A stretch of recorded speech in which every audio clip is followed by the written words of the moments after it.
గుంటూరు జిల్లాలో ఫ్లెక్సీల వివాదం నెలకొంది. హిందూ కాలేజ్ కూడలి వద్ద ఏర్పాటు చేసిన ఫ్లెక్సీలను తొలగించడంపై కాంగ్రెస్ నేతలు ఫైర్ అయ్యారు. ఇవాళ గుంటూరులో షర్మిల పర్యటన సందర్భంగా స్వాగత ఫ్లెక్సీలను ఏర్పాటు చేశారు హస్తం నాయకులు. అయితే ఫ్లెక్సీలను మున్సిపల్ సిబ్బంది తొలగించారు. దీంతో ఫ్లెక్సీలు ఎలా తొలగిస్తారంటూ మండిపడ్డారు పార్టీ నేతలు. వేరే పార్టీలకు సంబంధించిన ఫ్లెక్సీలను ఉంచి కాంగ్రెస్ ఫ్లెక్సీలు మాత్రమే తొలగించారంటూ మండిపడ్డారు.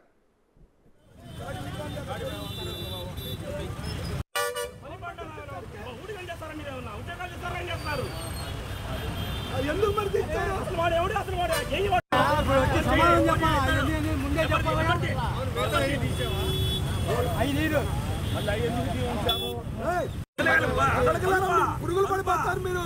కాంగ్రెస్ చెప్పాలి.